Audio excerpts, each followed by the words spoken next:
తిరుపతి కలియుగ దైవం శ్రీ వెంకటేశ్వర స్వామివారు కొలువైన దివ్యక్షేత్రం, భారతదేశ ఆధ్యాత్మిక నగరం. జీవితంలో ఒక్కసారైనా కానీ ఆ వెంకటేశ్వర స్వామి వారిని కళ్ళారా దర్శించాలని కోరుకునే ఎంతోమంది భక్తులను తీసుకొచ్చే రైలు నిలయమే ఈ తిరుపతి రైల్వే స్టేషన్. ఇక్కడి నుంచి దేశంలో అన్ని నగరాలకి రైలు రోజు ప్రయాణం సాగిస్తున్నాయి అన్నమాట. రోజు కొన్ని వేల మంది భక్తులు ఈ రైళ్లల్లో అన్ని రాష్ట్రాల నుంచి, అన్ని ప్రాంతాల నుంచి ఇక్కడికి వస్తుంటారు.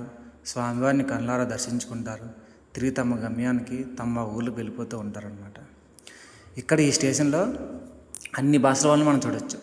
అన్ని వేషధాలను చూడవచ్చు. తెలుగు, తమిళ, కన్నడ, మలయాళీ, హిందీ, మరాఠీ, ఇలా అన్ని భాషల వాళ్ళు మనకు కనిపిస్తూ ఉంటారు. ప్రతి రాష్ట్రంలో వేషధారణ కూడా మనకు కనిపిస్తూ ఉంటారు. అసలు ఈ స్టేషన్ని ప్రస్తుతం 300 కోట్ల భారీ బడ్జెట్తో, అత్యాధునిక హంగులతో, అన్ని సౌకర్యాలతో డెవలప్ చేస్తున్నారు అనమాట. అలాగే ఈ స్టేషన్ కానుకొని తిరుమల తిరుపతి దేవస్థానం వారి విష్ణునివాసం ఉంది. ఇక్కడ ఎస్ఎస్టీ టోకెన్ దర్శనలు, అలాగే వసతి గదులు ఇస్తూ ఉంటారు అనమాట స్వామివారి దర్శనానికి వచ్చే వాళ్ళకి. ఇక్కడ నుంచి ప్రతి 5 నిమిషాలకి ఓ బస్సు సౌకర్యం కూడా కలదు కొండపైకి వెళ్ళడానికి.